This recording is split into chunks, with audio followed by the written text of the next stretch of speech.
Çəkirsən Sultan mənim. Mənə bilirsən də maraqlıdır. Allaha and olsun. Yəni cəmaatı başa düşənmirəm. Allah canlarını sağ eləsin. 3 sotun içində yoldan 700-800 metr aralıda gedib ev alırlar. Sağlıqlarına qismət edib istəmir kimi evi. 3 sotun içində. Özü də tək kubikdən. Üstü çərpic olur, 6 kubik olur. Yenə də onlara da bir etirazım yoxdur. 5 sotun içində yoldan birinci evi təklif edirik. Qoşa kubikdən. Qoşa kubikdən özü də kürsünün hündürlüyünü görürsünüz da nə qədərdir. Bax 10 daş, 8 daş kürsünün hündürlüyü var. Qoşa kubikdən 5 sotun içində 3 otaqlı kombisli kondisioner.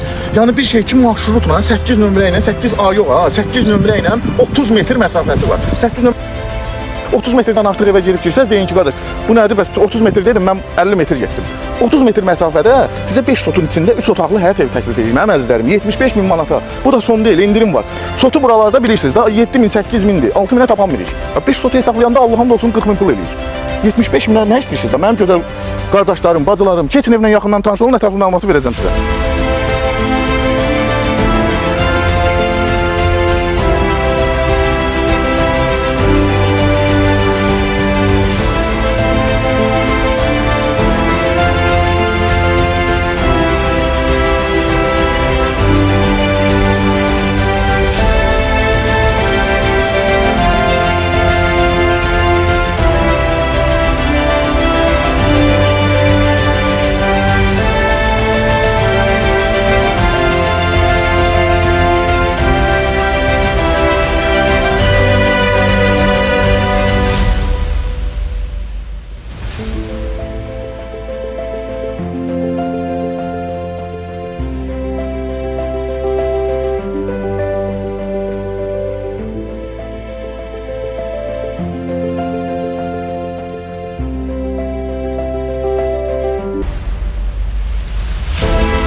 Bilirsiniz, ən önəmlisi nədir? Mənə maraqlıdır. Deyəsiniz ki, Tural müəllim genə işlənir, ağzına gələn danışır. Vallahi çox maraqlıdır mənə. Yəni bu kosmetika o qədər önəmlidir ki, kosmetikaya görə 3 metr tavandan keçirsiniz, qoşa kubikdən keçirsiniz, hündür kürsüdən keçirsiniz, yolun qırağında birinci ev olmağından keçirsiniz, tək kosmetikalı olsun. Yəni bunun üstündən abo işləmək bu qədər çətin məsələdir mənim əzizlərim. Hər şey təmiri, qapılar yeni, ara qapılarına kimi polu görürsünüz, təzə pol qoyulub. Özü də yəni indiki o üçlü taxtalardan deyil, bu beşli taxtalardandır. Kombi sistemi var. Bax əziz izləyicilər, kombi sistemi görürsünüz. Bütün otaqlar, hətta bu qonaq otağında 2 dənə radiator var. Yəni bu barının enini görürsünüz da.